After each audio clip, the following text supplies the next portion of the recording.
Welcome back to Swiftly Speaking, folks. I'm Paul Hudson. This is episode 12, and with me today we have a new guest, Mayuko Inoue, who is a prolific YouTube creator. I've got stacks of questions for her about her working career in iOS, what she liked and didn't like so much, her experience with Teams, her life on YouTube, and so much more. And of course, as always, I welcome questions from folks in the audience who want to pitch in on topic ideally as we progress through, and I'll pick the best and share them here so folks can follow along with those too.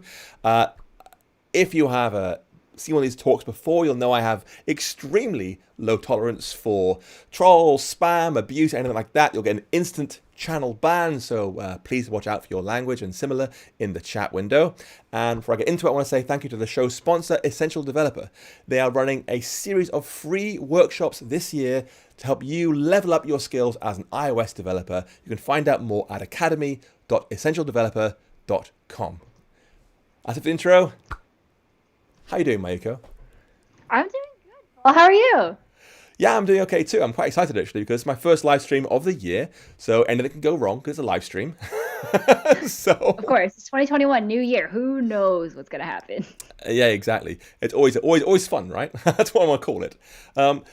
You have in your history worked on some massive iOS projects for some big companies, and you have also got a CS degree. You've worked for, as I said, Intuit, Patreon, Netflix most recently. But you've also, at the same time, somehow managed to amass a YouTube channel with almost 400,000 subscribers, all before the age of 30, which is remarkable. It's astonishing. What is your secret? Oh boy. Now you put it that I've never had anybody tell my career in that way, and now I'm just like, I'm hyped about my own career. Damn. Um, I don't know. I think it's a little bit of mixture of luck and hard work and all the things happening in the way that I want them to. Lots of introspection, lots of therapy, lots of meeting people at the right time. It's a lot of things. Who knows what the one thing was? But yeah, I think it's a lot of things. Well, it's obviously come together very well for you because you have hit remarkable success and all absolutely well deserved on YouTube. You've got a real growing, it's not even a niche anymore. You found your area, you found your hotspot, and it's really working for you, right? Which is amazing to see. Yeah, it's been really interesting. I feel like the whole like tech, like when people think of tech YouTube, they typically think of people like MKBHD, Sarah Dietschy, like the tech like gadget reviewers. And so when I came into kind of the YouTube space, there were tech YouTubers in the sense of like talking about technology and coding, but a lot of them was pretty like purely educational, tutorial based coding stuff. And my channel's different. I don't do tutorials. I don't teach coding. I know that like you are one of the people who I like really look to who make like really incredible coding content. And I look at that and I'm just like, he's doing it. So like, what can I bring to the table? And the thing that I brought to the table is that I've watched a lot of YouTube, and so through that, like one of the things that I like about YouTube is that like there's a lot of lifestyle content, and by watching YouTubers, you feel like you get to know who they are as a person. You get to know all their interests. Like I grew up, I think I was in high school when like YouTube got really big, and in the kind of like neighborhood of the internet and the community that I was in, a big part of the YouTube community was like the Asian American YouTuber community. And until that point, I was like, I don't like, where are they? How do I get to know? Like I had kind of my own cultural identity questions of my own. So Mm. seeing these Asian American YouTubers to look up to and feeling like I can be friends with them and seeing what's on their minds, I felt like a place of belonging. And so I carried that all throughout my career. I was just like, yeah, on the internet, you can find your place and your people. And like it's a beautiful thing, I think, to be able to have that kind of connection with someone. So that's kind of what I brought to my YouTube channel. I talk about tech, career, and life. So it's a lot of kind of like lifestyle-y content with a hint of tech. Sometimes I talk about like software engineering career advice that I wish people had told me or people had told me through my career going through my 4-year degree of computer science and everything throughout. A lot of it is really like I'm making YouTube content for a younger version of myself. which makes it incredibly easy to think of videos because I'm like, what would I like to have watched? But yeah, it's been really fun to do. It's been really rewarding. It's very different from coding, obviously, because it requires completely different set of skills, but I've been having a lot of fun. So, and it's brought me here, I think, to this podcast and the show. So I'm endlessly grateful for everything that's happened to this point. Yeah. Well, like I said at the beginning, you have worked with some major iOS teams. You know, even just like most recently Netflix, you're talking like, you know, Jordana and Carola is there, you know, some amazing developers working on these projects. And of course, you were up there as a senior developer. So you've had, I think, 6 years of these companies in Silicon Valley, which is great. You've now gone to San Diego, I think you said recently. But do you think throughout these companies, you've got some ideas on tools or techniques or even architectural choices you've made that you found particularly useful for these very, very large, complex, and very important projects? Yeah, well, yeah, I feel like most of the iOS projects that I've worked on have been fairly large, with the exception of maybe Patreon, just because when I joined, it was like a two-year-old code base versus Netflix. It was like it's been around for a while, millions of people use it. There's a lot more iOS engineers.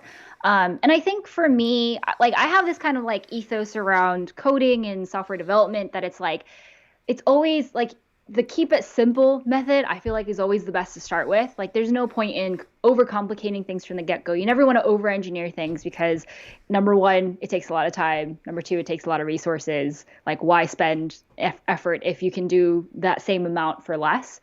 So yeah, I think in every code base that I've been, the things that I've always been amazed by is in the complexity, finding the simplicity.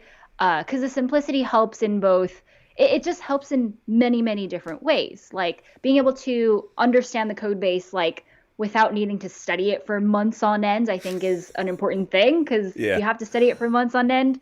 And then the world changes and the product changes and everything else is changing. Like it's just a lot of like mental labor, I feel like, just to like be in the code base. And then I think there's something to be said also of just like being able to work on a team, collaborate efficiently, having everyone be aligned with like what's going on in the code base. Obviously, no code base or architecture is ever perfect. Like that's what we all strive for, but is there ever actually a perfect architecture code base? Probably not. And so like trying to aim for that, but like and then not making it extra hard for yourself I think is important. Like being able to onboard new developers to a code base where there isn't a like high learning curve or anything, I think is invaluable. Like, but at the same time, there is a place for like really state of the art ideas and architectures and work, and I think that happens more at like an industry level of just like being able to move as a whole towards a certain type of programming. I think we're seeing that with like Swift UI in our community, right? Like that's something that React's been doing for years. But we're moving towards it as a whole. So like 3 years ago, 4 years ago, when we were talking about that kind of programming, we were like, this makes no sense because it's so different from what we're used to. But now that we're in 2020, we're like, yeah, this is like a thing that we're all talking about and thinking about. And this is obviously the way forward that we want to go with. And so, yeah, I don't know. It's kind of just like go with the flow. Keep it simple, like Just chill out, man. You know, take it easy. just chill out. Yeah, you just like you try to make something good. Like do your best and try to like make it the best you can be. Like I think coding should be fun. So there's definitely room for creativity, obviously, but I feel like I've been burned so many times by architectures and patterns that are just like complex just to be complex, and I just don't really see that being like overall like adding as a good thing, like positive impact in the end. Sometimes. And so yeah, I don't know, that's kind of how I stick with it. And my dogs are here. Yours are way more well trained. Look at us lying down. Mine are much more hard to control than that. Yeah, he's in his spot. I literally made this window seat, I feel like, for him. So Nice. yeah, hopefully. I think iOS and perhaps since the advent of Swift a few years ago has had a real flourishing of architectural thinking and approaches to building software, and so much of that really, really belongs on the stage at a conference as opposed to in someone's code base.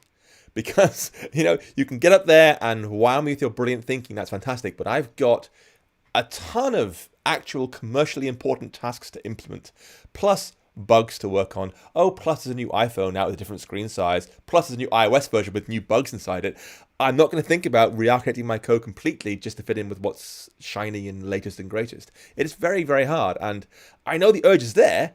You want to be one of the cool kids, What do you use? Oh, I use this fancy clever pants thing over here. And actually you can't, because you've got an actual job to do, actual work shipping software to do. So it's a real trade-off, right? It is. It's like such a hard balance to achieve because like I feel like most of the time, and maybe this is just like me, like I like being busy at work, but I always feel like there's always too much to do as a software developer, like especially as an iOS dev. Not only are you building the things, you're most likely educating people about how mobile development works. You're also doing the whole app store review process, which adds so much more compared to other technologies out there. And so like you always have this trade-off of like actually shipping things out into the world that help the business, that help people do whatever they want. But then also like you still also want to learn like how other people are doing it and try out new things and like see what other solutions are out there as well. But it's a really hard balance to achieve. And I feel like, some folks like lean more towards kind of the really like, let's think of the next big thing in architecture and stuff. And like you said, I think those are the talks that belong at conferences because like change takes a while first to set in. So even if they think of something that is state of the art and cool, it takes a while for the developer community to really like think about it, chew on it, make it better, improvements. I mean, I feel like, like Swift has gone through that whole thing of just like when we saw it, we're like, cool, Swift is cool. Then we went from Swift 2 to Swift 3 and we're like, Swift kind of sucks. And then now that we're at, 5 or 6, we're like, okay, yeah, no, this is good. This is great. Like a lot of community feedback has gone in. It's really stable now. Tooling is there. It's good. But it's taken about this long for us to be like, yes, this is a thing that we like and we're going to go with it forever. So yeah, I think it's like we say that technology changes overnight and some dude in a garage is making something like world changing and stuff. But like everything else in the world, it takes time for this stuff to really, I think, make a difference. It does. Well, you mentioned that the importance of learning new things as you go. And, one of the interesting things that we have is that we have obviously a professional route to get into our world. You can go ahead and do a degree or do a boot camp or whatever, or you can just dive in and start making things. And because it is such a chaotic environment, you've got no idea where you come from, what your experience is different to your experience, and some folks have just got Swift, or they have got Swift and C++, or Swift and C and Python and Rust and Haskell and and they've got this different kinds of worldviews, which is fantastic because you get really, really varied, exciting teams to work with. Do you think it's important for Swift developers to do that, to kind of reach out beyond the walled garden of Apple where things are unsafe and who knows what might happen out there, and actually dabble around in React, you mentioned, for example? Yeah, I think it's interesting because Apple is like that closed ecosystem, right? Where Apple literally takes you by the neck and they're like, use our stuff or else. But then like it's like there's so many other things that are happening outside of the world of iOS development. And I think especially after I have like stopped being a professional iOS developer, I'm realizing I'm like, there is a whole lot out there and there is a lot of movement going on. And at the end of the day, like technology as a whole is allowing humanity and society to move forward in some way by unlocking like certain patterns or technologies, or by inventing the newest chip that allows us to process like so much data in lesser amount of time each year, kind of stuff. And so I think like, as an iOS developer, a lot of us are focused on really going deep within Apple architecture because it's a deep world. You could go for miles and miles and ages to figure out what's going on there. But I do think there is something to be said about like peeking outside of your own world a little bit, like going to a different country and seeing how things are done there and bringing some of those ideas back into our community, because that's when iOS development thrives. I think that's when any technology thrives, when you can borrow ideas and be inspired by other patterns and see how this can help fix the current problems that we have or help unlock potential that we've never been able to before. I think particularly, I remember reading about SwiftUI in the very early days, and someone was saying it's brilliant, it's all pure Swift and completely JavaScript free. I'm like, well, yeah, there's no JavaScript in the language, but if you want to tell me that Swift UI is not somehow magically inspired by React, by the JavaScript community that's been doing all this work in this foundation, it just doesn't make sense. We learn so much from these other communities, and they're happy to let us steal stuff. You know, they're not saying, oh, yeah, you can't have declarative whatever it is. Everyone's saying, yeah, take our ideas, take your ideas. We just share it around and we all grow together, you know? 100%. I would almost venture to say, and this is me, like I'm nowhere near as expert in Swift as you are, but like I'm not even sure we would have Swift if we hadn't looked outside of our little like walled garden before. We might have just been okay with Objective-C, but we've seen like easier to read, easier to understand, like functional programming languages that happen elsewhere, and we're like, things could be better. And so I feel like that's where kind of like Swift came, and now it's so much easier, right? Like we're all like in this Swift world, we're like not looking back at all. Yeah. And so, yeah, the good things can happen when you kind of venture out. Like that's why we travel. That's why we don't eat the same food every day. Like it's good to explore and see what possibilities are out there in the world. It's not scary, folks. Go out there and explore. There is, believe it or not, more out there than just Apple. Even Swift itself, let's not forget, is written in C, so they're or C++. You know, they're not using Swift for Swift itself. So yeah, there's that. So apart from just like languages and frameworks, like I said, there are different ways you can come into our community. And one of the perennial choices people are faced with, particularly younger folks, is: do I want to study for a CS degree? Do I want to go for a boot camp, or do I want to just dive in and buy a Swift book or read the online manual or follow tutorials, whatever it is, to learn that way? Do you think it's really beneficial for an iOS developer particularly to go out and get a CS degree? Yeah, I think it really depends. And I think that's probably going to be my answer for a lot of these things. Like I personally went into iOS development because it was the one area of development where I felt like I could use the things that I learned in my CS degree. Because it's a lot more like web development to me is like Wild West. It's such like high level programming out there.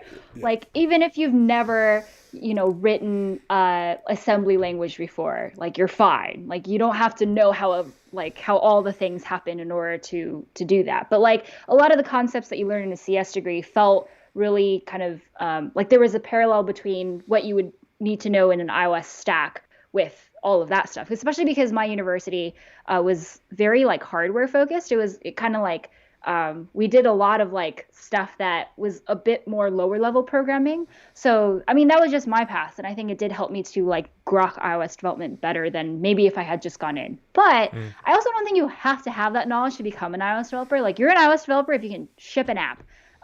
Like if you can just like do that, you open up Xcode, you make something that's useful to someone, even if it's just to you, you can put it in the App Store. I think that's just like you're an iOS developer. Even if you, if it's like a Swift framework, you don't even have to like ship anything to the App Store to be called an iOS developer.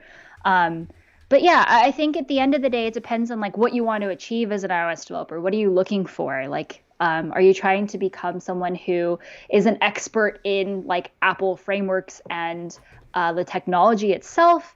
Are you looking to just like ship a lot of products and like make a lot of apps for people?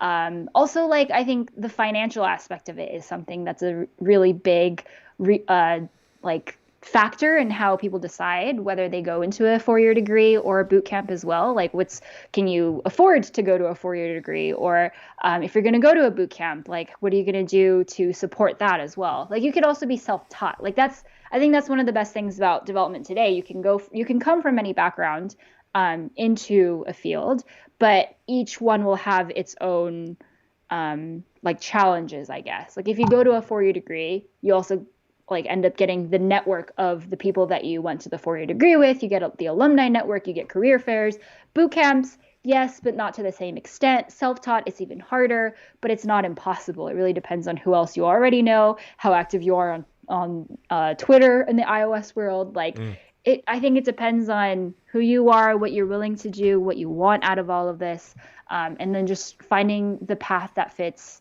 best for you, as we've seen through all the other ways, all the ways that we've seen people come into iOS dev. I did a CS degree, and I didn't get a lot out of it because I'd done CS at the previous exams as well, at 16 and 18, and then degree at 21. So I in my exam transcript, my final, certificate, it says I literally missed some final exams. I just basically I got really bored of it at that point. It was all a repetitive thing I'd done years and years before. It wasn't useful for me. I suck it through stupidly. I might have perhaps have gone off to Silicon Valley and made a billion somewhere, but I'm too afraid, I guess. But for me, I'm the kind of person who wants just try things out and build things and break things and then build them again and rebuild them and enhance them and hack them, and hence hacking with Swift. That's where my brain works. I need to make things and break them again to understand how they work, which is why I'm not allowed near our TV set. So that's where everyone's different though, right? So people learn different ways. Definitely. Yeah. And I think like now that I've been doing iOS development and I've like gotten to know myself better, I'm the same way too, where I'm just like, I also want to just like, I just want to do it first before learning a theory about like how is a Swift programming language structured and what are all the things like the theory stuff, right? Like my school was very theory based, and so I learned all of that before I dove into any type of development. But now that I've been in development, I'm like, yeah, the best way to learn for me is to learn by doing. But like I didn't know that at 18. I was just like, I don't know, you like go to college because that's what you do, because that's how you get seen as a real adult, which is not the case. But yeah, I think it really depends on like who you are. That's true. So we talked a little bit about good things about iOS, like there is solid money in this. There's a guaranteed money spin if you've got a good idea, which is great. But recently you made a video called Why I Highly Dislike, very, very carefully written, Why I Highly Dislike iOS Development. And several other things you mentioned in the video will come as no surprise to folks listening to this. It's expensive. You've got to buy your MacBook Air or MacBook Pro or iMac, whatever you want to, your iPhone to work with. We all know code deployment. Provisioning profiles and similar are a nightmare. It's horrible. And of course, ultimately, not every company needs to have an app. So it's not as big a market as, say, a website, where every company will want to have a website. But there are a couple of points to specifically ask you more about, starting with you saying that you felt iOS development culture was weird. Now, I've been in several communities in my time in the past, and we're all a bit weird, right? There's no coding truth. I thought, oh yeah, those folks, they're normal. No, they're all a bit idiosyncratic in their own way, to put it mildly. Do you think the iOS community is particularly weird compared to others? I think you said it well. Like every community is weird in different ways. Really, like my whole career, all I've really ever known is the iOS development community. So I don't have a whole lot to like compare it to. But there are times while I've been in the community where I'm just like, that's weird. Like every time, like I think WWDC is like an interesting point to examine this because whenever like something gets said about like, oh, we're coming out with this new thing and the applause happens, or like the Apple developers are just like, yes, you can applaud now. I'm just like, okay, like. They literally say that, don't they? They literally say that. Yeah, you can applaud. Yeah. You can applaud. Yeah. And they're like, yeah, we did a good job. Like, I know that you needed that. I gave it to you. And I'm just like, okay, cool. Like, I don't know if it's like weird, but that stuff kind of just makes me cringe a little bit because I'm just like, I get it. Like, we all really wanted this. Yes, it is going to help. Like, yeah, like this applaud comes from somewhere. This is important to have. But like, I don't know. It just feels very, and I think it's because Apple made it be this way because it's a closed ecosystem, because the things that we're celebrating in the end are Apple, and it feels a little bit weird to be celebrating like the master that gives us all, kind of like it's just this very weird top-down relationship where like we're all kind of like in. This is going to be a very crass example, but like, or analogy, but like we're all in this kind of like bucket and we're just like looking up to the sky for the hand that's going to feed us. And that hand is always the same, and it's always going to be Apple. And that to me, it's a very unique aspect of the iOS development community compared to others. Every community has their idiosyncrasies, and I just think it's a very interesting thing. I guess I'm not trying to like judge it too hard for it being like this is bad or good. Like I don't think there's any good or bad to it or anything. But yeah, it's a very like it's such a culture, I think.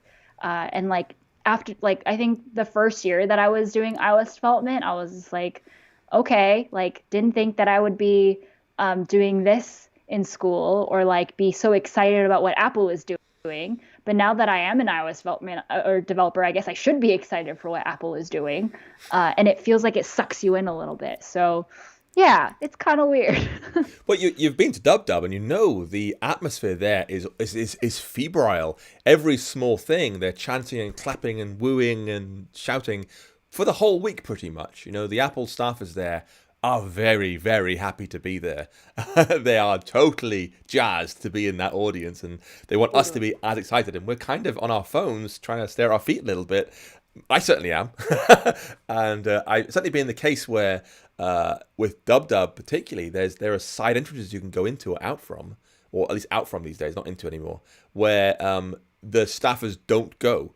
So you can, if you want to go and get high fives all the way down a line of people, you go out the main entrance. If you're a bit shy like me, a bit introverted, you can go to the side entrance and sneak out the back way, basically. And hooray, you're free from the wooing temporarily. Yeah, the energy levels there are just so like different. Like that whole like when you like walk into the keynote, like the wooing and the high-fiving and like the people who are literally there to hype you up because it is something to celebrate. Like we have a once a year celebration for what we do and we're excited about what's going to come out. And I think it's great. But it's like we have that day and then like the rest of the week, people like I've had a hard time connecting with like I think Dub Dub, one of the coolest things is that it's the biggest gathering of iOS like Apple developers. Yes. But like most of the time when you just like sit out on that patio at San Jose Convention Center, like people aren't really talking to each other. They're like reading the Apple documentation, which, you know, arguably is what Dub Dub is for. It's for the updates that come out. But I'm like, oh my God, I feel like we're missing such an important, like cool moment for us to connect with each other and talk about what apps we're working on and share insights and stuff. And I think certain pockets of that happen at Dub Dub, like at AltConf, for example. Any of the side meetups that happen after hours is great. But like at the conference, it's just like you hear the wooing and you feel like part of a team. And the next thing you know, you're one of thousands of people who aren't talking to each other. And I just felt very like, it's felt very strange to me where I'm just like, I don't know what I'm supposed to be hyped about now. So Or hyped about next. You want to keep up with the crowd. Yeah. You know? Exactly. Like I'm just reacting to what these people are yelling at me for. So sure, okay. I do enjoy it. It's a fantastic weekend. I normally fly out on like Wednesday beforehand, so I have a few days to get over the jet lag, and then I meet friends who work in California I wouldn't otherwise see. I hang out with folks basically morning till night, having coffee, breakfast, lunch, dinner with different people because otherwise it's like once a year chance, and I feel I'm missing out on it. So I know many folks loved last year being remote with super slick videos, but I do pine for in-person Dub Dub or something like that to come back because I miss my friends. I want to go and see them again and chat to them and hang out and stuff because it's really nice. It's really, really nice. Yeah, that is definitely the best part. I think not last year, but the previous year that I went was like the first time that I really like tried to set up meetings and like hang out with people and go to all the events. And I was like, this is an immensely better experience that I've had at DevDub compared to other years where you just go to the sessions. So it really is like it is a great time for the community to connect with each other. And I really think that that's what DubDub, like that's why it's cool, basically, and that's why it's fun. Yeah, I agree. So apart from us being weird, I say us because you're still an iOS developer. You're in the weird category still, whether you like it or not. Yes. You also mentioned how you felt iOS development in the community was too exclusive. And honestly, I agree with you. I know I've seen other communities, and one of my favorites in the UK at least is the Python community. They're very, very inclusive. They work super hard to be inclusive and more welcoming to a variety of folks. And I feel bad because, like iOS, as you've said, you've got to have a certain level of money to get into this thing, and you make a lot of money from this thing as well. We should be overflowing with opportunities to help people and support and sponsor and help generally encourage folks to take part, and we aren't. And what do you think we could do to actually improve here in the iOS community to be more welcoming and more inclusive? Yeah, I think there's one thing, like I always think about this of like how can we make the iOS community more inclusive and also more diverse. I think there needs to be more entry-level iOS positions out there in the world. There really aren't that many. I think I've been really lucky to like stumble upon one in my career, which I really accidentally fell into because my hiring manager was like, cool, so we gave you an offer. What do you want to do? And I was like, anything but security and DevOps. And they're like, cool, we have a spot on the iOS team. So that's how I got in. But like all the people who I've talked to in the last couple of years, especially after doing YouTube and hearing their journey of how they want to be an iOS developer, it's incredibly hard to find an entry-level iOS developer position. I mean, it's also incredibly hard to find an entry-level software developer position in general, especially if you didn't go to a four-year university and you're not part of university recruiting. But I think if there is this like huge economic factor for whether you can become an iOS developer or not, Oh, has my internet? like every company is always hiring. Oh, Oh, I think we my that? internet, Hello? mine or yours dropped temporarily. I'm very sorry. A huge economic cost, you said there. Try again, please. It was me, not you. Huge economic, yeah, huge economic cost to get into iOS development. But like we're also always hiring for iOS developers. Like every company that I've been at has been extraordinarily hard to find iOS developers whenever we have a position open. Like to me, I'm just like train somebody. Like the company obviously has $3,000 for a Mac. And also likely the headcount or they need the help to build something, and of course it puts the onus on senior developers to train that person. But I really think that's how you get more people to come into the iOS developer community. Like every time I've talked about it to a company, they're like, yeah, but like we need someone who can start contributing from the get-go. We need a senior developer with 3 to 5 years of experience. I get that. But like, I really don't think that hiring a junior developer hurts that much. And I think it's overall good for the community too. There's obviously a lot of great kind of projects and like nonprofits and stuff about giving Mac like machines to people who are getting into iOS development or who don't have a computer or something. And there's boot camps and programs to teach iOS development. But yeah, the economic factor is still so big. And I know Apple is doing stuff like their Mac Air or their MacBook Air is relatively cheap. Swift Playgrounds and iPad is doable. But compared to web development, where you literally could buy a $300 laptop, like on Amazon and just make whatever you want, it's still a big difference. So yeah, I don't know. To me, I'm just like, just hire more, like make the head count for junior developers. I really think that's how you do it. Well, I've got a question here from Chef on Clark 1 saying, morning guys, could you guys discuss the new initiatives from the Swift community and even Apple recently to push diversity within the iOS community? Thank you, Chef on Clark there. And it's interesting because a few days ago, the Swift team updated their Swift code of conduct to include Oh, that's examples great. of behavior that contribute to a positive environment. And the first one on the list was please use welcoming and inclusive languages, e.g., non-gendered words like folks to guys. Yeah. So Chef on Clark 1 here saying, morning guys, could you guys discuss it? It's an interesting thing because I know many folks have it sort of baked into their brain that guys is just everyone.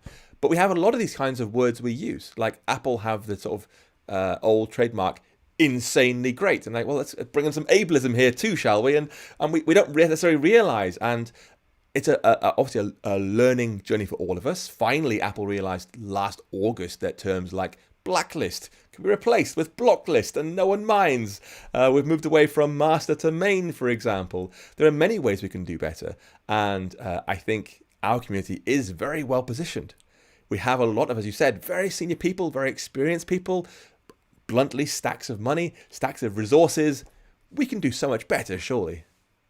100%. Yeah. It's a difficult mindset change, obviously, to orient yourself to be more inclusive because it does require things like taking out words that you've said your whole life out of your vocabulary and replacing it with new stuff that just feels really weird in the mouth at first, like saying y'all or folks or something instead of hey guys. But like that stuff really makes a difference. Like I know that when I'm in a room and I'm the only woman with many engineers, and people say, hey guys, or like you only use he, him pronouns to describe like inanimate objects and stuff, I feel very like there's no feminine energy going on in this room except for me. And that feels very weird because then it makes me feel like I have to adapt to whatever is going on.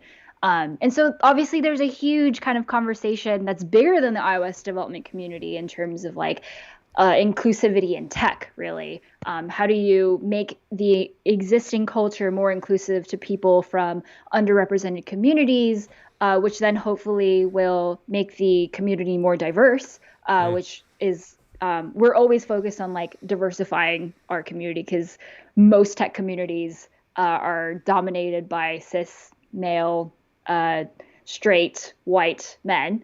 But like, how can we bring folks from other backgrounds into tech? Because I think one of the important things is like, at the end of the day, the technology that we create is going to be used by so many different kinds of people.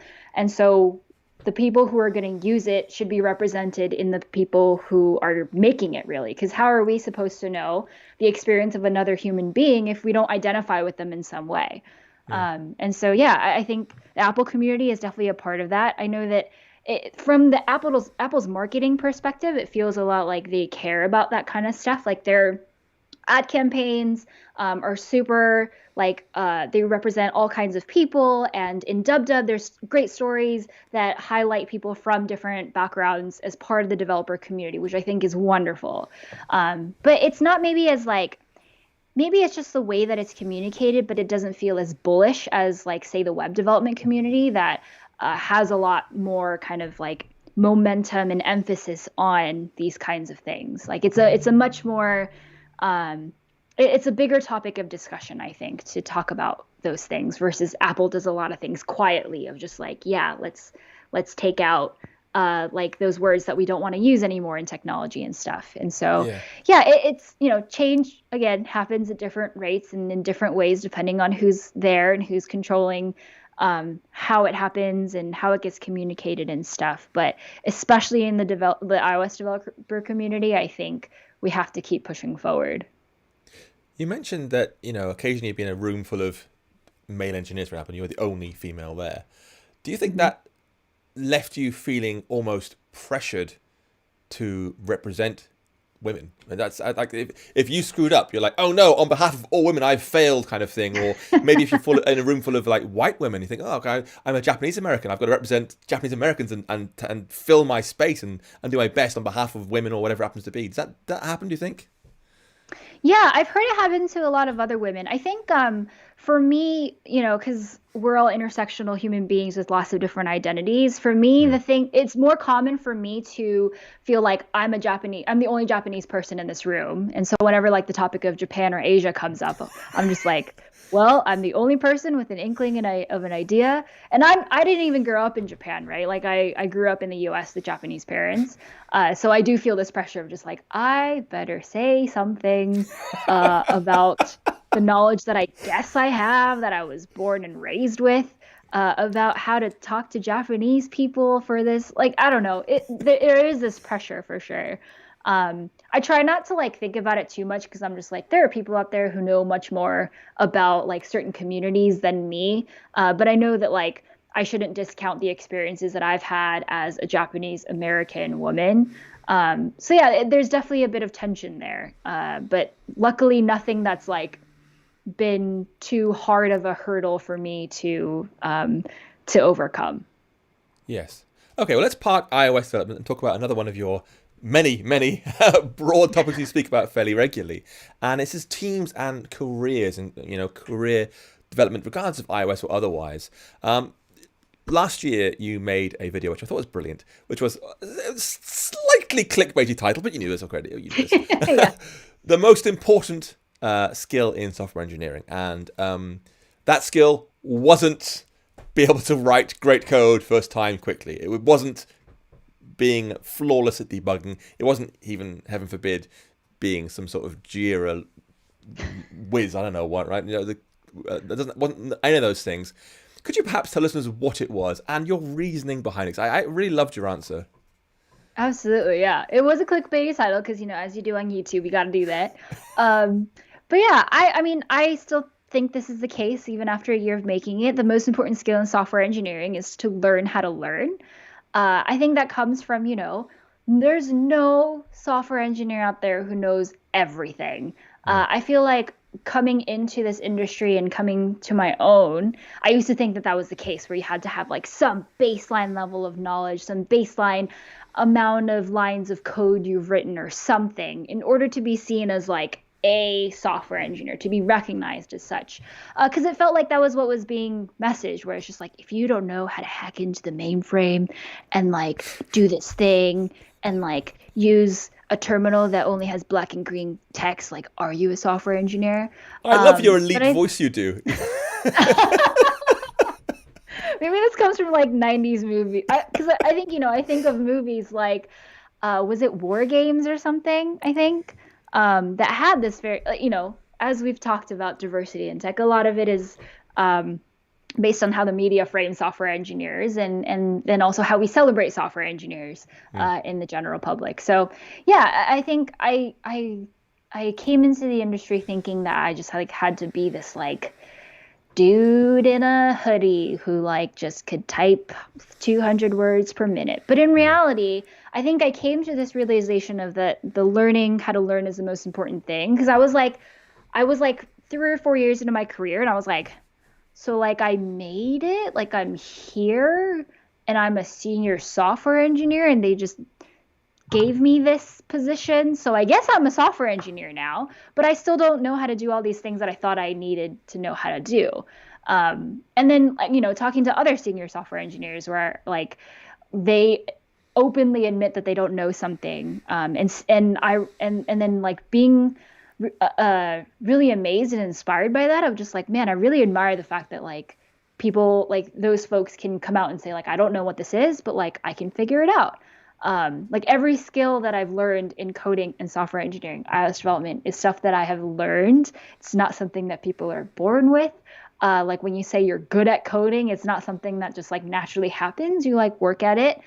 You practice, you spend time just like seeing what you can do and building stuff and improving your skills there.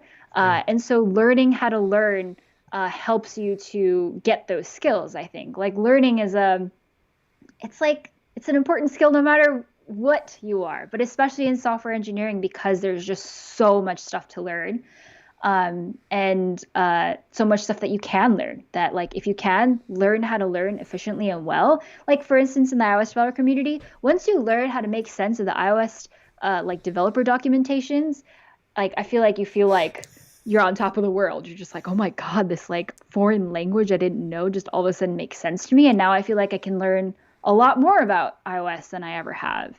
So yeah, I It's think the it's a most really important important three words skill. ever, right? No overview available. Yeah. Yeah. Yeah, yeah, yeah.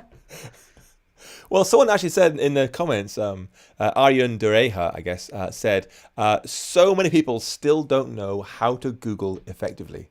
And it's definitely a skill because, like, if a friend or a family person comes along and says, "Hey, can you fix my printer?" You're like, "Fine, Google printer," because you do exactly what they would do. You just maybe you've got slightly better Google foo or similar. You know the keywords to search for, and it gets you a bit closer than they might have done. But ultimately, it's the same steps they would have done themselves because you're kind of doing your best. We also had a comment here from Sharkes Monken, I think, which is secretly opening Stack Overflow to resolve basic issues. Do you do that, Mayuko? Oh, all the time. Yeah, yeah, yeah. I feel like I have like five different tabs open for how to solve a problem. I compare everything and I'm just like, this seems like what's going on. And I try it. And then, it usually works. When you get some obscure error, I look at it and go, I've got no idea what that means. Never seen it before in my life. Copy that, Yeah. paste it into Google, hope some poor soul somewhere else in the world's had the same problem. And more importantly, they explained how they fixed that problem. So I can go, aha, that's what it really meant. And then move forward. It is difficult. And we can't keep it all in your head, right? There's so much of it and it's changing all the time. You can't keep that all in Yeah. your head. It's not possible. 100%. Yeah. I mean, error messages, are error messages. They're not meant to be like, here's what went wrong with your app, and here's exactly all the steps that you took that caused the error. If it did, it'd be like, it would still be cryptic because it'd just be like, but like, I don't get it. And so, they're written in a way that's like easy to identify and easy to figure out what went wrong. And so, yeah, I often do the same thing where I'm like, Google, I don't know what they're saying to me. So if you could tell me what they're saying to me, that'd be great. It's almost like Google Translate, really, is what it is. Just It give me the is. real It meaning of this really error. is. I mean, Google is a machine, and we're working with machines, so we're asking a Yeah. machine to translate machines. And Google just happens to know how to talk to humans a little bit more, I think, sometimes. So there's a question here from Reagan Luigi who says, "Hey y'all, well done. What do you advise for new college graduate students who have not done any type of internship and are searching for a job at this moment?" And also particularly right now, as we record this for folks watching in the far future, where hopefully it's not lava and spiders. Right now, things are pretty bad in 2021, at least at the beginning. Just like last year was the coronavirus. Hopefully, things aren't getting worse in the future. But right now, it's difficult to look for jobs, perhaps more difficult than usual to look for jobs, and particularly internships, where you kind of want to be alongside someone and have the chance to sit next to somebody and learn from them and get ideas from them and see things literally in front of you solved and explained. And that isn't possible because, of course, social distancing and working from home and all that jazz is happening. What advice do you have for someone in that kind of position? Yeah.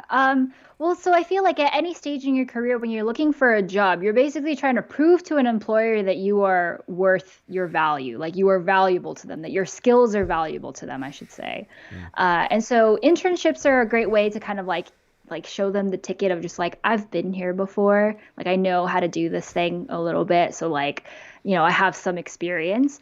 But like I don't think it's like a lot of those things you can learn on your own by doing similar things. So it's all really about like how can you prove to an employer that your skills are valuable? And obviously it depends on what kind of job you're going for, like which employer you want to be employed by, what Mm. your existing skill set is. But I think identifying that gap of like what do I need to know to get from where I am to where I want to be is important. And I think the best way to do that is to like talk to current engineers, talk to engineers of the company that you want to work at, and understand what that skill gap is, and then work at it.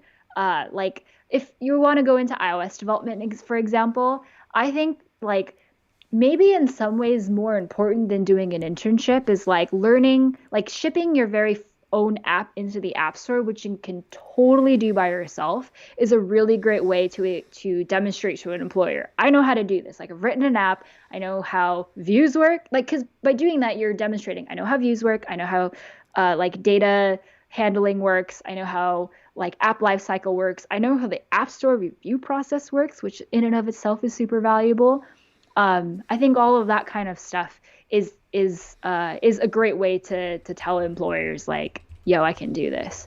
So yeah, I would say like, yeah, it's basically working on your own skills, figuring out what those skills are, and then networking, like talking to engineers, be like, what's your opinion on what I should do to get to where you are, Mm. and see what they think, because everyone's gonna give a different answer, I think, depending on who you talk to. So if you can find someone who you kind of want to model your career after, or who you admire, or who you want to like be one day, I think there's a lot of things that can come out from that.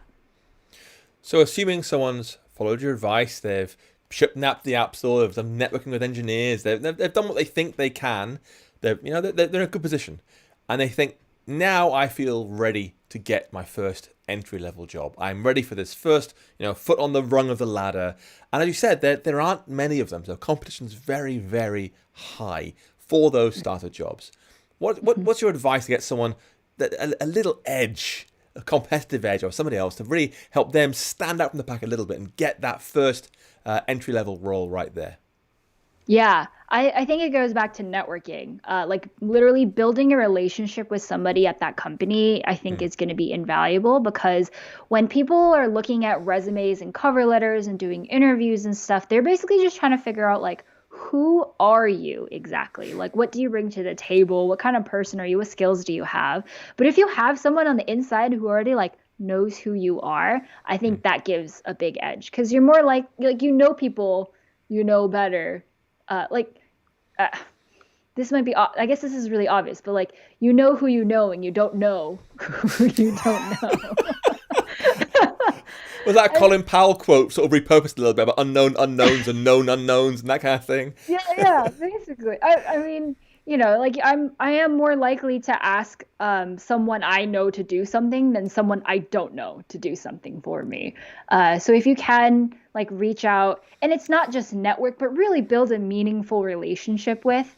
I think like when I say like reach out and network and stuff, it's not just about like 2 emails where you're just like, hi, I'm this person, I want this job, can you answer these questions, thanks, and then they reply, hey, here's your answers, there you go, goodbye, see you never. Instead of that, it's really like just build a relationship, get to know each other a little better, get to know someone's career path, like what did they go through, like what are their interests, what do they like and dislike about like their job, get to know what their other interests and hobbies are like as a whole human being. I think I think that's a really like, I think it's kind of one of the beautiful things about being in development, of getting to know other people in that way, and that can really help with employment.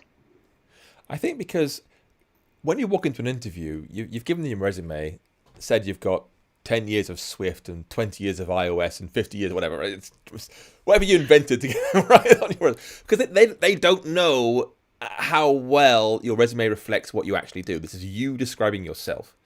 And Yeah. even if it is very, very close, and you've been very honest and you're very good at self-awareness, which is hard, you might totally freeze up an interview.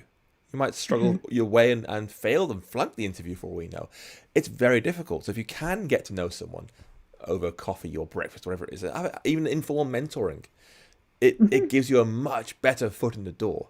They now see you in your natural habitat, as it were. This is who you really are over time. Because it's very easy, to blag your way through. Blag's a British term, not an American term. Talk your way through an interview. To basically say, I basically invented Swift, whatever. You could basically, with confidence and speed, fast talking, you can get through any interview very quickly if you want to. But to really know someone, what they're capable of, even if they're chronically shy or struggling in an interview, that takes a relationship. It takes time, it takes experience, and trust as well. 100%. Like my first like real internship, my first real job were all like I got all of those through relationships that I had built. So like the first internship where I did any amount of programming was because I worked as like basically as like an assistant to one of the people at it was like a academic division at my school. I worked as an assistant to like this person, and I knew that like in the summers they have internships, and so I worked there for like a whole year part time as a student, just like filing papers and doing kind of like manual labor. And then when it came time for the internship, I said I was interested in it, and they were like, well, we know who you are. We know what your work ethic is like. We know that you're eager to learn. We know that you're like doing this in school. So like, yeah, like I didn't even actually have to interview for that position because they were like, we know who you are. So we're going to give you a spot in the internship program. Similarly for my job too, I got that job because of the internship, but I got that internship because I knew someone on the inside who I went to school with, I had classes with, and he just graduated before me. And I was like, yo, could you like put in a good word for me because you know who I am. And he did that. And so I got that job because I was vouched on the from the inside that I could do this. So yeah, I think the power of like getting to know other people in development, like you never know what's going to happen. And I think like building those relationships, not just to get what you want, but also to like just broaden your horizons can be really powerful. Yeah, I think so. Sorry, my dogs have just wandered in. This dog's in and out today. Come on. One, Oh. two. There you go. This is. Can you see now the difference between them? This is Luna, the slight brownie sort of face, very slightly. I see this that. is Yeah. Oh. Oh. They're quite sweet and very, very hungry, apparently. Oh, you need more food, do you? Please feed me. Never get fed. Come on then. Come on, get it. Of the show.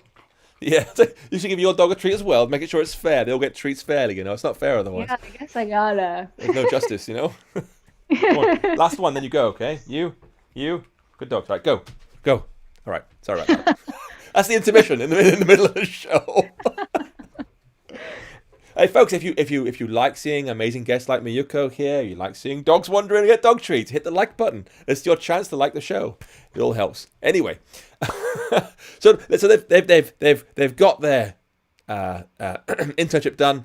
They're ready to apply for an entry-level job, and they come down to one of the, I find personally, the hardest things you could imagine doing, apart from the interview itself, which is writing a really good resume that isn't too confident or too hyper motivated, perhaps, to put it that way. Like, I'm really passionate about everything kind of resume, but also isn't too self-deprecating. Certainly a problem that we have in the UK, where we don't like to use positive words about ourselves.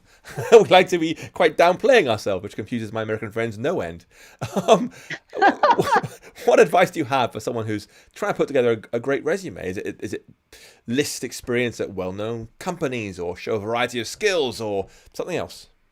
Yeah, I like to go, and maybe this is a personal preference, but I feel like this works pretty well of having a good balance between it's like 80% showing what you can do and what you have done and bragging about your past accomplishments, which doesn't have to mean like I am so good at this or I am competent at this. It can really be just you can be objective about it without necessarily needing to feel like you're bragging. You can be like, I wrote this unit test suite for this app that had, 2% coverage, and now we have 40% coverage, which has now reduced the bug backlog by 50% because we've increased our quality. Like, that's a very objective thing. Like, regardless of how you feel about it or not, it happened. And so I think 80% of it is like talking about that. Like, what are the things that you have done? What are, like, if a robot was to see your accomplishments and what you've done in your career, what would they say? No emotions attached. And then I think another 20% of it, which really comes through in the cover letter, I think, is talking about like, are you excited about this job? Like, what are your passions? What are your interests? Because everyone wants to hire someone who like, can I curse on this? Like who gives a shit? Like, you want to hire someone who would like do a good job and cares about their job, right? And so I think it's a balance of that. And if I had to go any which way, like I would lean more heavily on talking about your past experiences, because if you get the interview, then you have so much time to talk about how hyped you are about a job. Like there will be a time for that, no doubt. Yeah. So yeah, I think it's like being able to talk about it with an objective lens. And one really good way to do that is to hand your resume to people that you trust and that you know and who know you really well. Because I did this for my brother, actually, because he's looking for a job right now, and he listed out all of his stuff, but I was like, dude, you've actually done way more than this, and I know that because I've seen you and I know exactly what you did. So here are the things that I think you should talk about, because I think that it's worth bragging about. And so we worked together to embellish his resume a little bit, and it's like, I think it's like eons better than what it was before, but he might not have come up with that thing because he's in his own head. He's done those things. It's hard to see yourself objectively, but if you get a second opinion, third, fourth, fifth opinion even, about like how others would see you and how others have seen your work, it can really help to strengthen your resume and cover letter. It is hard to see yourself in that way, which is why I say, fine, if you've got a sister, of course, it really helps. But someone who likes you, or also can be critical of you very clearly. A few years ago, I applied to become a chartered engineer, which is a professional qualification in the UK. You've got to prove your experience and history, and it's not about writing code. It's about, have you supported others? Have you mentored others? Have you got an eye on the environment? Have you got an eye on revenue concerns, whatever it is? And it took me a long time to write a sort of 20-page document and produced by the end of it. And it was hard because I hadn't really kept good track of my accomplishments, if that makes sense. Because you ship a great thing and you're like, great, it's done. Next thing. Next thing. And it's basically a lot of next things backed up by years and years just going by. And so it came down to sitting down and saying, well, what have I done? Oh, yeah, I remember that from last year, whatever it was. Because you're just going on to the next thing always. And actually, you have got a stack of big things to talk about if you have a very kind sister who can sit down and give you a kick to remind you how great you are, or a friend or a colleague, or whatever it is, someone who can be open and honest about your achievements in a way you otherwise perhaps wouldn't. Yeah, I mean, I think that's like the thing that you said about like being able to even remember what you've done is probably one of the hardest parts. So like if one good way to solve that is like once you're done with a project or you've reached a milestone and you do feel like bragging about it, then write it down somewhere and keep a record of it. Yes. Even if it ends up being 5 pages long, when it comes down to like crafting your resume, at some point when you're looking, you can actually pick and remember at least like what have I done. I always try to do that right after a job because after a job, I feel like I just like don't remember anything that happened. Like you forget all the technical details, you forget all the little things that happened here and there. But in fact, some of those details can really make a difference. So being used to like sometimes negotiate your salary or negotiate a promotion or something.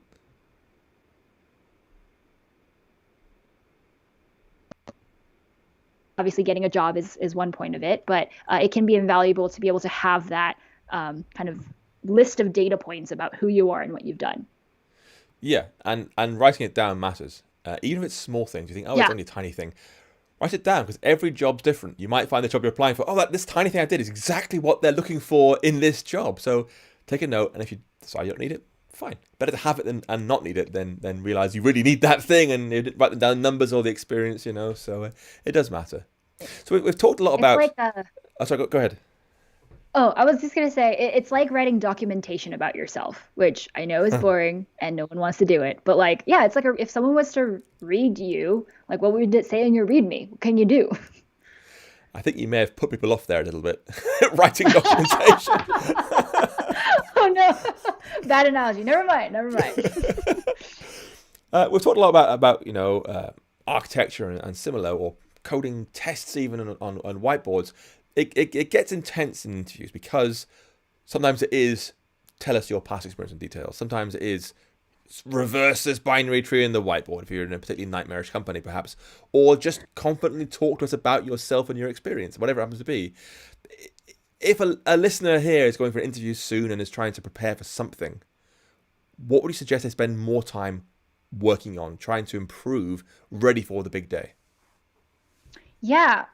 Do you mean like in terms of like the technical interview portion or the whiteboarding interview portion? Well, Like, you could very easily say, hey, I highly recommend you sit and work through Leet Code style challenges all uh day for 2 weeks. If you think that's a yeah. good thing, great. But you might find actually, really go through your resume. Really read what you've said again. Did you really mean that thing? You're a 9 out of 10 at Python, you haven't said in your interview.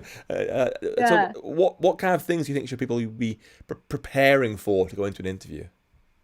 Yeah. Well, so I think like part of an entire interview process is that they're trying to look at you from many angles, like holistically speaking. So I think it's important to, and this might not sound great, but like to prepare for all of it. So like It's that easy. just Just do doing all of it. just do all of it. That's how you do it. You just do all of it.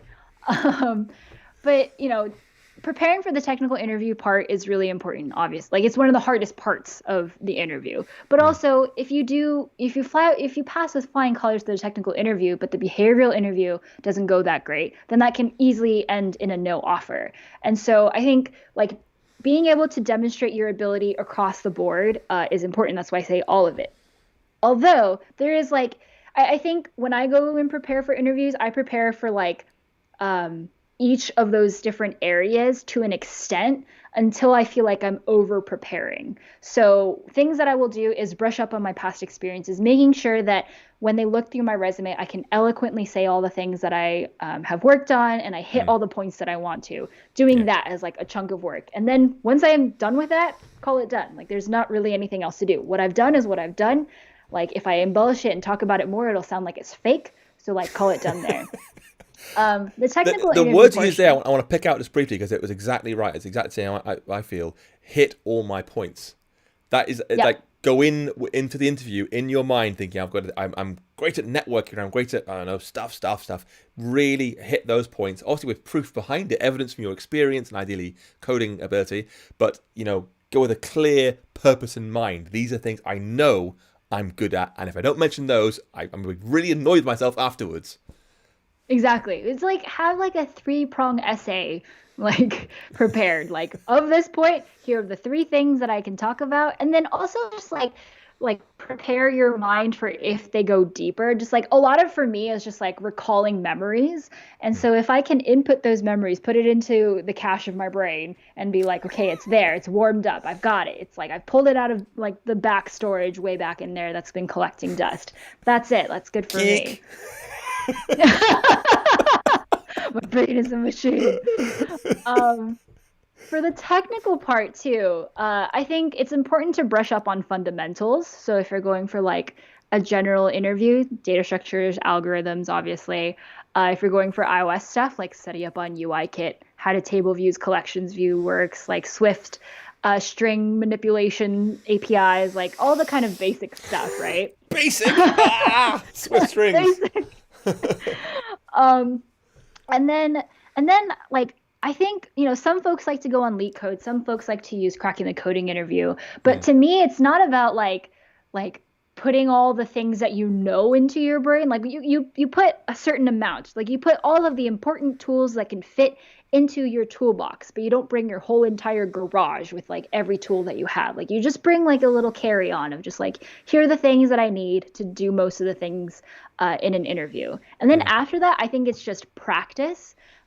So instead of going on leak code and solving algorithmic questions, I think it's more valuable to sit down with a friend and ask them to interview you a question. Because at the end of the day, like when you're interviewing, you're not like trying to prove to a computer that you can do work. You're trying to prove to a human that you can do the work. And so, like, how to tell a human and how to communicate to another person what you're thinking through, how you're solving the problem, pseudocode, whiteboarding, all of those are also skills. Mm. And I think by doing that, it can heavily increase the chances of like being able to get that job. Because like like I don't think interviews also expect you to know everything. Like every iOS interview that I've been in, when I start to get stuck on like some AV Foundation API or something, they're not like, you don't know how to do this one thing about like changing bit rates and stuff. They're like, it's fine. We don't expect you to know this. We Mm. get it. Like just pretend that there is some API and then move forward. Because the important part is not have you memorized everything in the book. It's do you know how to solve problems that you've never seen before. So I think that's the most important part. Like study all of it, but like study it meaningfully. Study it No well. pressure. Yeah, Yeah, study exactly. it well. Yeah. Well, I have one last question about this career area before we move on, which is that in the 2019 Swift Community Awards, your talk "Pay It Forward by Being You" was voted the most inspirational presentation of the entire year across all iOS events. Well done. And as part of that, you really encouraged every listener, including me, to make a difference by just talking about technology in whatever way was appropriate or felt right to them. Do you think as an industry, we are getting better at kind of welcoming newcomers into the field, or is there still significantly amounts of more work to do? I think definitely we are doing much. Like every year, there's like so much progress in the iOS Mm. development community, in the broader development community. Like every year, I feel like it's gotten so much better. Um, I still think there's always more work to do. There's always so much more work to do to get to where we want to go. Even if we were at the perfect like place where we want to be, I think we'll always see that there's work to do because we can always be improving. But yeah, I think like the fact that every year we get new iOS developers from different part of the world with different backgrounds and stuff who may or may not feel compelled to share their journey even or write one blog post or answer one Stack Overflow question. Everyone benefits from that. Not just the people who like actually read the blog post or read the Stack Overflow question, but like we are stronger together when we help each other. And by having various people from different backgrounds who speak different languages, who have different communication styles do that, we're reaching more people, I guess, if that makes sense. Like if we all spoke just one language, we limit ourselves to the people who can only understand and speak that language. But in fact, if we can just like broaden it more, then more people can be a part of it. More people will feel welcome. It kind of goes back to the whole inclusivity part of it too. I think by doing that, like the community just becomes richer in a sense. So what you're saying is bilingual folks are better. For folks who don't know, I believe Mayuko may be bilingual. I am indeed. I am indeed. But yeah, I don't talk about iOS development in Japanese whatsoever. But I think that by growing up as a Japanese person, as an Asian American in California, I have a certain method of communication. I communicate in a specific way that I think resonates with a specific set of people who maybe have never been talked to before in this way. I love to talk about like technical things and analogies because that makes sense to me. And I know that there are other people out there too. If you put like a really technical document in front of me, I will just be so lost sometimes because I'm just like, this doesn't make sense. But if you make an analogy about how that's similar to like a flowing river or something like that, I will get it in an instant. And so, yeah, I think like certain parts of our identity and background inform the way that we talk to each other, whether that means that you're bilingual or maybe you're not. It doesn't matter. Like, maybe you just grew up with someone, like maybe a parent or a guardian of yours was like a person who talked very technically. And so you've learned how to talk very technically from them. And so you, in your communication style, can do that and make something that was hard to understand easy to understand for others. Those are the things that I think can make a community richer. The analogy thing explains a lot because I remember, I can't remember the name, sorry. Microsoft Mayuko crossover videos where it was like Yeah, explain Git or something quite hard with toys from right. around this room basically, and they couldn't use that. It was basically, here's like a dinosaur and or playing cards. It's the stuff, right? And you got to explain complicated things in analogy. So this explains a whole lot about the way you think. Exactly. Yeah. I believe it was called Microsoft Crash Course, and it was like a 4 to 5 mini series I did for YouTube and with Microsoft. Where I was like the host, which was so fun. I was on a set with like a whole production crew. There were other folks who were prominent in the community who like teach programming in different technologies, and we were all called to like explain complex software engineering topics, trends, using literally objects. So there was one about Git flow, and so we used like little floppy disks and like a little like statue and like yarn and stuff. It was a fun time. But yeah, it's exactly how I think. Like anytime I actually have an analogy for like protocols and delegates in iOS, where I like equate it to farming, which who knew that there would be an analogy there? But like that's just like how my mind works. Some folks have, or someone has just joined saying, Mukonians assemble. It's What's Kevin, up, and I everybody? love that because it's so many folks have Twitter followers or YouTube subscribers. I think Mayuko has fans. The brand Hello Mayuko. You have people here. Here's Sunny Verma saying, "I love you, Mayuko." Oh, it's lovely. Oh, that's Oh, so kind. it is, Yeah, yeah. I stream on Twitch Monday through Friday, and that's been a really fun place to like kind of gather with the community. So I think Kevin, I think I know exactly who that is because we hang on the Twitch stream. I think what you said about finding different ways to communicate, 'cause we are all very different, how we learn, how we think, how we express, how we teach. There's the saying, if you want to build software for everyone, you've got to have everyone in the room.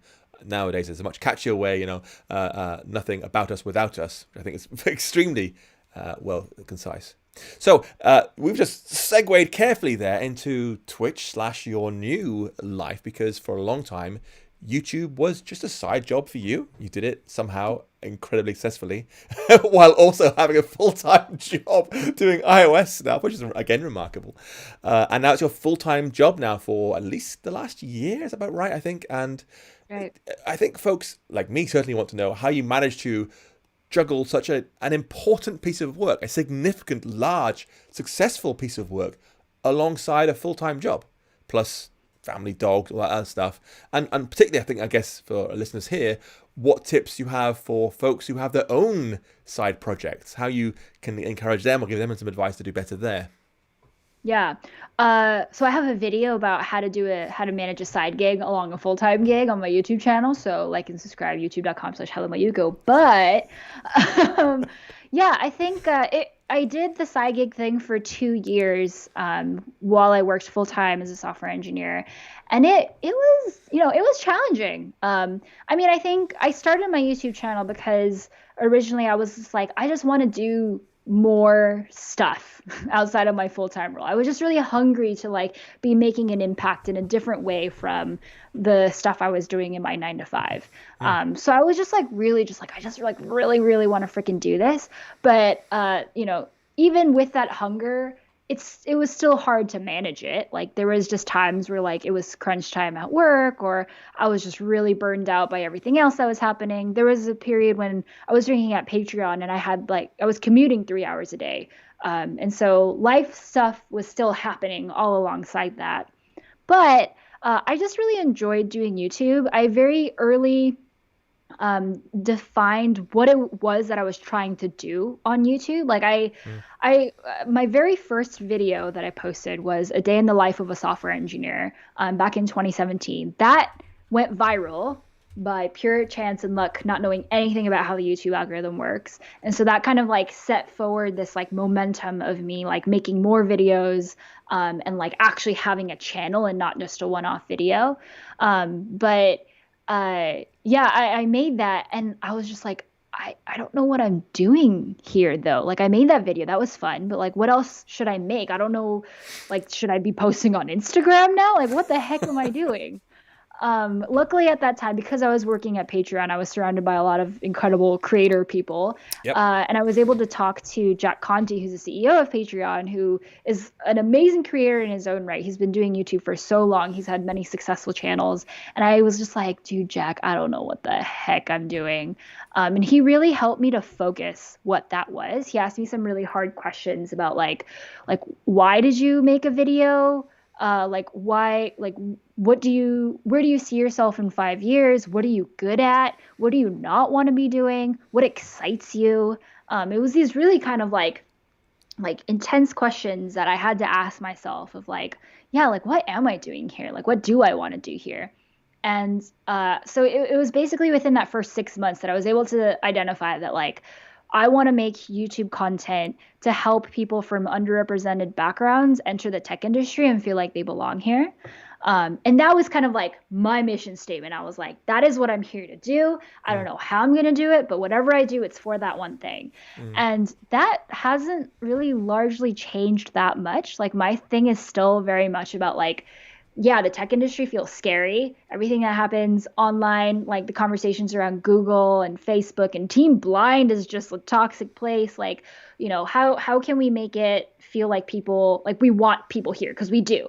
And how do we make them feel like they can succeed?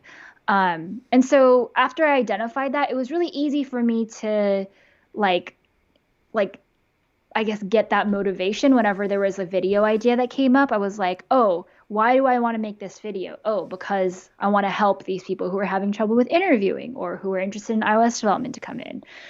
So I think really identifying that, like, why do you want to do this is important. And that answer can be anything. It can be anything from like, it's going to help me get a job in the future to like, it's just fun and I'm having a lot of fun doing it. Or like, I don't know yet, but I want to keep doing it. Like those are all valid answers. But motivation is the hardest thing when it comes to side gigs. And I think like asking yourself those questions and doing some really deep introspection can really help with that a lot. But I think in the meantime too, like I went to therapy and I still go to therapy to help me like balance my life better and like make sure that I'm not burning out and making sure that everything else in my life is not suffering. Like I'm someone who needs like 9 hours of sleep and needs to eat well, or else I can't function as a human being. And I need like other people to help me sometimes remind me to take care of myself. I think I do a pretty good job because I will stay in bed all day. But like, yeah, I think it's just a lot of introspection is what's worked for me for how to do all that. I've got questions, but I just want to say, folks, she's absolutely right. Therapy is amazing. I see a therapist right now. We're in lockdown right now, but before lockdown, I was seeing a therapist every single week. It really, really helps having someone else to talk to. You know, is not going to judge you. He'll ask you very gentle questions. Who wants the best for you? It is a huge thing. And so if you're listening and you're thinking, should I get a therapist? You should get a therapist. I wish I remember who tweeted this. I wish I remember who it was, but it really struck me, which is you either go and see a therapist and deal with problems yourself, or you're making other folks deal with your own problems for you. Someone's got to deal with them. It's got to be your colleagues, or it can be you and your therapist. So, take the easy, nice way. Your mission statement is quite perfect. It's just beautiful. I love it. And I don't think perhaps everyone listening realizes that when you are having a very hard time in your full-time job, and you've got family or friends, or life gets in the way, you're roof leaking, who knows what, to then say, no, I'm going to still make time in my day, my week, whatever, to make this idea, this video. I know it will help people. And every video you make is a gamble, right? Because it might not be anywhere near popular enough given the amount of hours you put into it, because it's a lot of work making videos, right? Mm-hmm. And it's a gamble. And so to say, I'm going to put this thing here and carve out extra time, even though I'm feeling tired or worn out, I'll find the time to do that, because you knew your audience needed it, wanted it, would benefit from it, is just, it's amazing. It's like chef's kiss over YouTube Live. I absolutely love that message, because it's just exactly where I want more people to be. Anyway, I just love what you're doing, what I'm saying. It's a short version.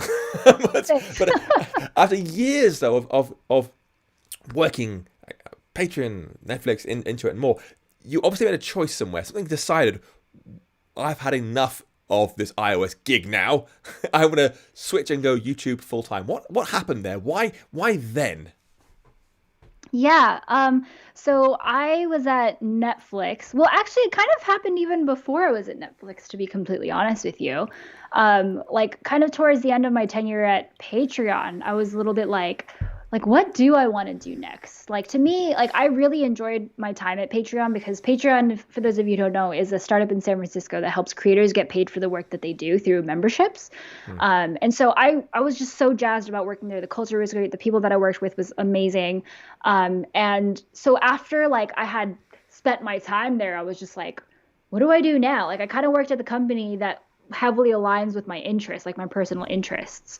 And so I was like, well, I know I don't want to work at Patreon anymore, just because it felt like my time was up. I was done. Like, the company was changing in ways that I was like, maybe I don't want to stick around for this. And so I was like, I guess I'm going to leave my job. But like at that time, I was like, there's no way I'm going to leave this job and not have another one lined up. So that's when I started talking to Jordana at Netflix. And I was just like, hey, so like, I don't really know what I want to do, but I think Netflix could be really cool because it's completely different from what I've done in the past. Like at Patreon, I was on a team of 3 iOS developers. Y'all have like 15, and like it's a much bigger product, obviously, and like bigger code base. Like I think this, like, I don't know what it is, but I want to try it out. So then I got the job at Netflix, and I was like, yeah, let's just be open-minded, see what happens. Like, there was a point in which I was like, maybe I want to go into management a little bit, because I do like working with people, but still in kind of like sort of a technical aspect. But for reasons that it didn't quite work out. And so, yeah. And then while I was working at Netflix, it was really great. My team was manager, incredible. But like, I was a little bit like, I don't know if this is what I want to be doing. It's just, I don't know that I find the same fulfillment in my job as working as an iOS developer as I have in my side gig as a YouTuber. Because on YouTube, like, because of the videos that I make, I get a lot of DMs and comments and stuff about people who are, in college doing computer science, or who are looking to do that career change. And a lot of people messaged me and were like, yo, your videos have really helped me to get into the right mindset, or it helped me to get a job. And I was just like, dude, I'm like making a difference through just like the videos I make at my house by myself. And so the fulfillment was like really massive. And I was just like, this is something really cool. And my channel is doing well. Like at that point, I think I had like 200 something thousand subscribers. And I was like, well, that doesn't happen to everybody. What would happen if I really put some effort into this and like actually try to post regularly? Because there were times where I didn't post for like 3 months because life was intense. And I just started kind of toying with that idea. And so it was at the end of 2019 that I was like, you know what? I'm going to do it. Like before I made any of that decision, I was like, can I sustain myself financially to do this? It's really scary for me to go from a full-time job with salary and healthcare to like not. But I have to credit my husband because, you know, he has a full-time job and he like we talked about it a lot and he was like, yeah, you can do this. We're fine. We did a lot of like projections and like talking about whether we were going to be okay in doing this. And so, yeah. And so then it was a matter of like, do I want to do this? And at a certain point, I was like, you know, yeah, I do. I really do want to do this. I wanted to try this out and build my own channel and business like earlier rather than later because I knew I have the energy for it right now. I have the hunger for it right now. And so I wanted to kind of strike while the iron was hot. And so I left my job at Netflix almost exactly a year from like now-ish. I took some time off to just like chill and like rest. I was also dealing with some really intense anxiety at the time. So I was just like recovering from all of that as well. And then around March time, I really kind of was just like, all right, like let's try it out. It also really helped me that I was like, I'm going to try this for 6 months and see if it works. Like if it doesn't work, then I will consider going back to Netflix or iOS developer job, whatever. But I'm going to keep reassessing whether this makes sense. And so I did, and it did keep making sense. Thank goodness.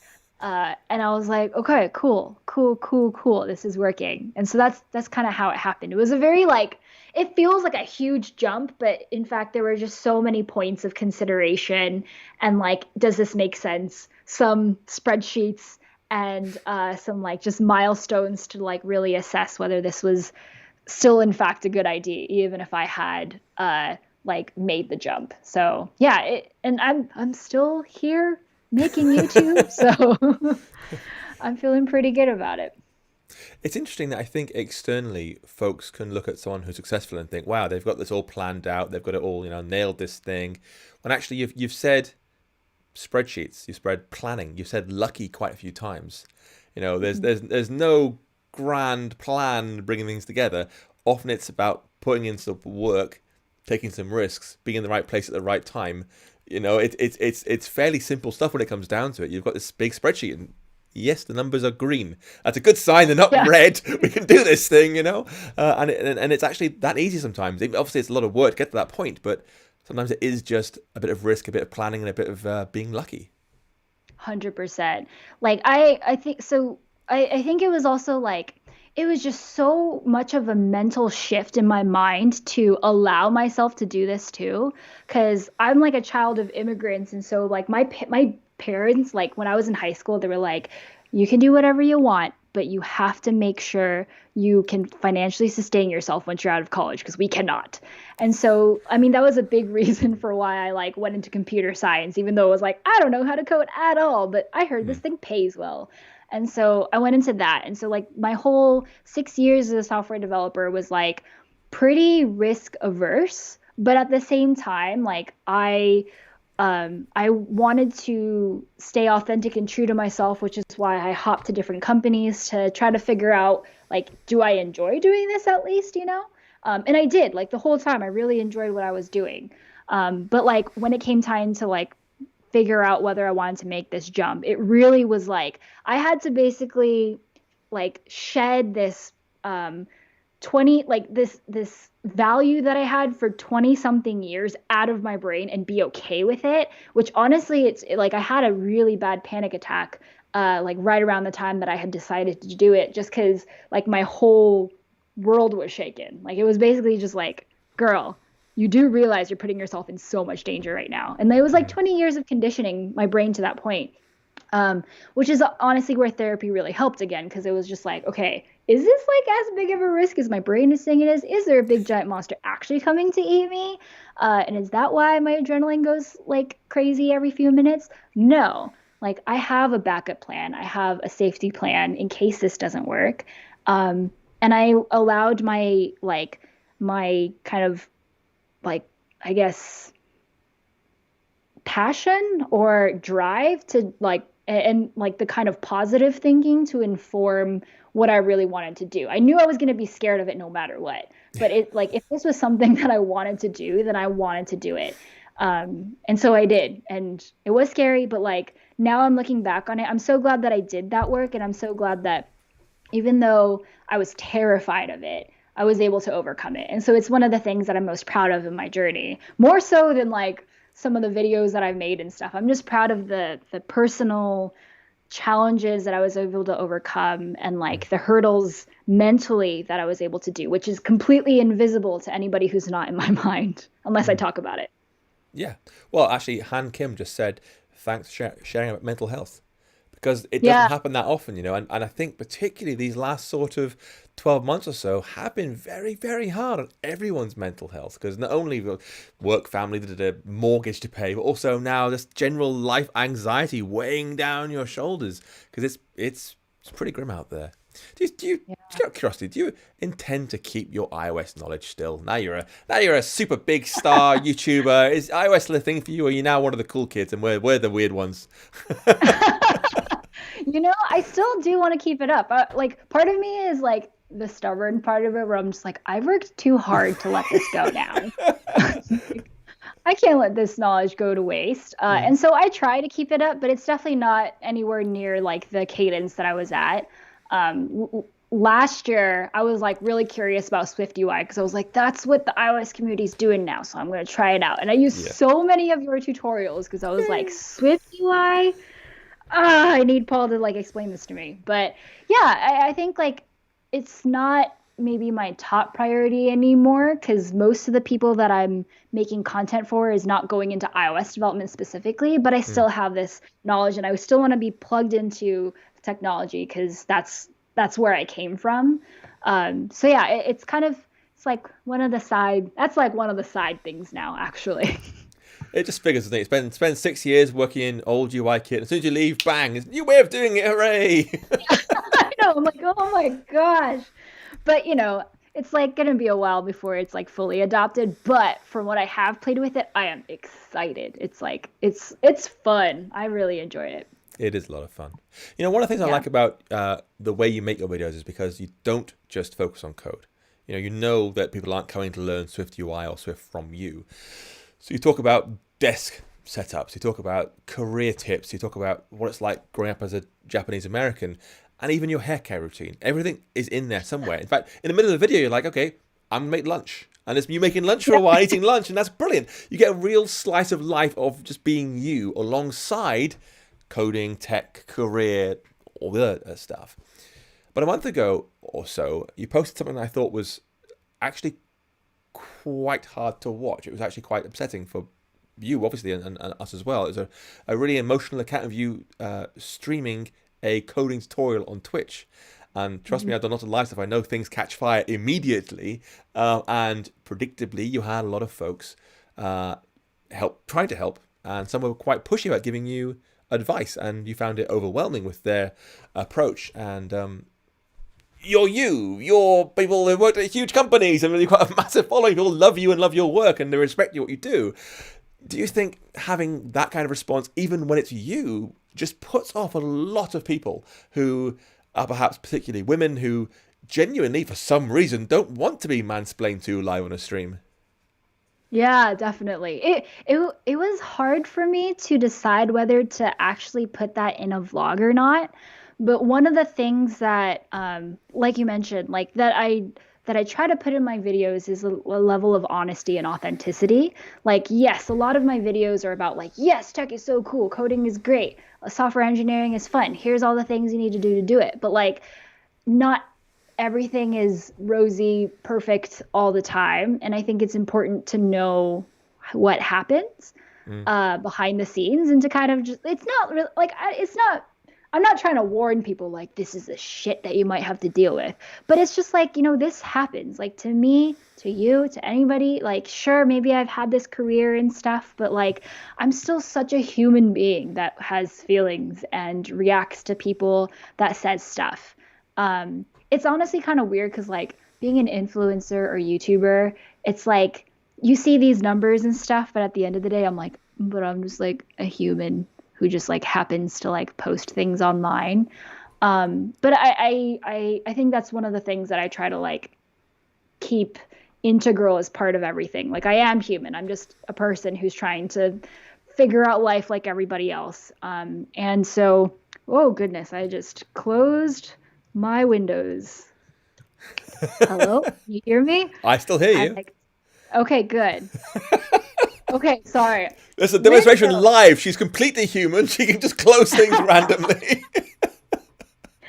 Oh my goodness, I'm gonna put my keyboard somewhere else. Yes. Um, but yeah, it's. I think I wanted to put that in a vlog because Mm, it's like just because I've had this thing doesn't mean that I don't feel things, and it still happens. Like a lot of the kind of reaction that I had to the people who were being a little bit pushy on Twitch was really like I realized after a while, after like really thinking about like why did that upset me so much? Why was I crying? And it was because it reminded me of times that I was at work and like coworkers or like senior managers or like people who were more experienced than me had done something similar to me. And I don't think I've ever thought of those times as like wow that really sucked and it really bothered me, but like I think the emotional reaction that I had on after the stream, like reminded me that it's like, yeah, that stuff did hurt, and that mm, stuff does happen, and it's not uncommon, especially for women, to feel that. And so, yeah, it was a hard thing to share, but like, I feel like we sometimes often forget that developers are people, and that like, especially because of a lot of our work is online and through text and through websites and chat stuff.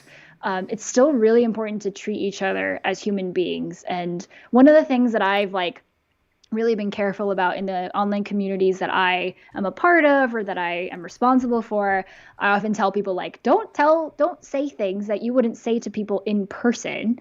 Like just because you're online and anonymous and people don't know who or where you are doesn't give you an excuse to be a bad person. Like I have zero tolerance for that. And so yeah, it was tough, and I realized it was hard to watch, but I think it's reality, really. If anything, I've been really lucky that I haven't had worse experiences. mm. But it was a very real moment for me that I wanted to share. But also by sharing, of course, other folks who've had the same kind of experience know I'm not alone. This person who I really respect has exactly the same situation as me, and they feel better, encouraged, and some solidarity there, you know? Yeah, one of the interesting parts about that video, which I wasn't really expecting, was in the comments. A lot of women were like, I have had the same exact experience. I know exactly what you think. Mm, Not just women, but people who have had their feelings hurt by other people who steamrolled like answers and solutions and stuff to them. So it was kind of this like, yeah, like, this is not just me. Like, and that made me feel validated too, of just like, okay, I'm not the only one who has like, who's too sensitive or something. Like I know who I am, and I'm not going to judge myself for that. And these things do happen, and I will process them in the way that I want to. But so is everybody else. So. yeah. We've got a question here from a mutual friend of ours, someone with whom you have a deep connection on a Lego level. It's Sean Allen, who says, how has regularly working live on Twitch with people watching helped or perhaps hurt your productivity? Ooh, good question. Yeah, so for those of you who don't know, the Twitch streams that I do are co-working, co-studying streams where I set Pomodoro timers. They're basically 25 to 50-minute timers where we work during that period and then we take a break. I play chill, lo-fi music, and so it's just like I made it at the beginning of the pandemic because I was like, I miss having coworkers, and I think other people probably do too. So Mm, let's just have a place where we all hang out and chat together, and do work together. But I think it's actually helped my productivity because it holds me accountable for like sitting at my desk for X amount of hours during the day. And like it's made work more enjoyable. Like oftentimes on the streams, I don't show what I'm doing on my screen because like personal information, and I don't want to like leak what video I'm making next and stuff. But oftentimes I'm doing work like editing a video or writing a video. Sometimes I film a video.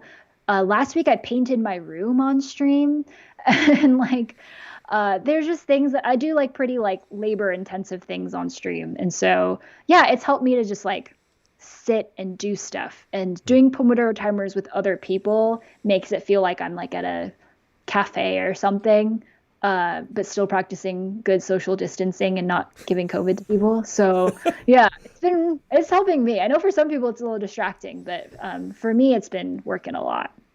That's great. So you've Yeah. built a huge audience now and growing on Twitch, but primarily on YouTube. All 100% well deserved.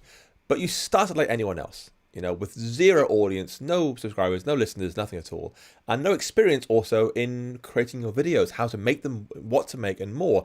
So if someone's listening to this thinking they'd like to follow in your footsteps, they've seen what you do, admire you, respect you, I want to be like you. Don't say, no, leave me alone. This is my job. My videos are great. I want the money. No, if they want to respect you and follow you, but they maybe lack some confidence or perhaps don't even know where to start, what would your advice be? Yeah. Well, so specifically for like videos and stuff, I find that there's so much of a parallel between making videos and making software. Like a lot of the skills that I learned as a software engineer, I've brought to like everything I do on YouTube. So Mm, like the whole like learning how to learn thing for software engineering, like learning how to Google the right things, learning how to learn things from tutorials and other online content has helped me so much in learning how to edit stuff and do cool transitions and like watch how other people are doing things. mm, And so I think like there's definitely transferable skills there, number one. Like I think yeah. starting from scratch never actually means starting from scratch because you're building upon existing foundations that you're borrowing from other things. Mhm. Um, I think otherwise it's like uh honestly, this is like honestly I think a shitty piece of advice, but like just doing it can really help. Like I'm someone who gets into my head about like, is this the right thing to be doing? Should I be doing this? If so, like what would happen if this plays out and that plays out? And you just think forever without doing anything. But in reality, I think in order to get to that, like you have to take the first step to get to the next step. So like just ripping the band-aid and taking that first step can be so helpful because then you have a whole new set of worries that you can tackle next and next and next and next. Now we've burned this first bridge, there's all more bridges we could burn in this direction. Yeah, like you just have to go for it sometimes. Mm, And I know it's so much easier said than done. For me, one thing that really helped was that when I was starting YouTube, I had a friend who was also starting YouTube. His name's Jarvis, who he has like a million subscribers now, so he's been wildly successful. But we started at the same time. We were both like, I want to start a YouTube channel. So we both like made our first videos together. We both bought our cameras together. We talked about like all of this, like we're like, should we worry about this? Like what kind of lighting is important? mm. Like does it matter whether you have a Canon camera or a Sony camera? And we would share with each other the things that we learned. And then like once the first one of us posted a video, where the other one was like, oh, I should post a video too. So it kind of became this cool like, no, it's not really like competitive, but it was just like you're doing it with someone and it doesn't feel as Yeah. scary anymore because you're doing it with somebody else. So finding a buddy, finding accountability groups, even if someone's not doing it with you, if you tell someone like, hey, I want to do this thing, can you like hold me accountable for it? Can also help with the whole like ripping off the band-aid thing because it's not just a you thing anymore. And hopefully if it's someone that is super excited about what you're doing, they can celebrate with you. Like that's also a fun thing to be able to do and share with someone. So yeah, there's many ways to go about doing it, but like just doing it and learning how to do it online So there you go, would be folks. If you my think advice. about getting into video production or video creation, about iOS or mountain bikes or guitars or knitting, whatever it is your interest, rip off the band-aid, JFDI. Mayuko has stamped it with her approval. Go for it. Yeah. I think actually when you were saying that, the other thing that I thought about was like it doesn't have to be perfect. Like you're gonna learn as you go. The first thing that you're probably gonna make, I don't know if you remember the first tutorial that you made, but like I just like thinking about the quality now versus then is just like worlds of a difference. And like I've gotten better because I've done it. And so like sometimes you have to forgive yourself that you're gonna be really bad at it at first. I gave myself like the first 20 videos don't count. Like they can be super bad. I just have to make 20 videos and that's my goal. Like do whatever you have to do to like get your brain into the action of doing, I think. I do remember my first tour I wrote because it was printed in an international magazine in print. So I still have that, sadly. Early success. It was on PHP. It's even worse. Oh goodness. Well, I still write a lot of PHP. I've got a lot of love PHP. It's a chaotic place to be, but it started me off in a great way. Anyway, thank you for giving up so much time. Just give me a little teaser for this last question, a little taste. What is next for Hello Mayuko? Yeah. I want to make more videos, continue on kind of like helping people get into the tech industry.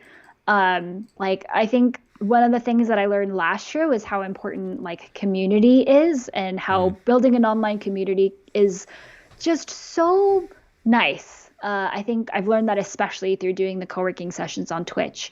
And so a lot of community building, lots of content making, just like keep on keeping on. I don't know what that means because no one has really ever had my job before, but being kind of unafraid to move forward and kind of jump into the unknown is what's next. Fantastic. It's very exciting. Well, rip off the Band-Aid. Go for it. Yes, exactly. I've heard a very smart person told me it's a good idea, so I'm passing it on to you now. Gotta take my own advice. So thank you so much for your time. I feel this is a question I have to ask, even though folks know the answer. Where can people find you on the internet? Yes, on the internet, you can find me everywhere at Hello Mayuko. I'm on YouTube, Twitter, Instagram, Twitch, GitHub. I don't know where else I might be. But I mostly post on YouTube and Instagram and Twitch, so you can find me there. Fantastic. And once again, I want to thank our sponsor. They have a series of amazing workshops for iOS and Swift developers. You can go and find out more on their website, which is academy.essentialdeveloper.com. They're free, taking place all year. Go and grab your spot at that URL. Once again, thanks to everyone who came along asking questions. It's been a real pleasure having you here. You've been very nice. It's great having you here. And of course, thank you to Mayuko. You've been wonderful too. Until next time, folks, I'll see you around. Take care.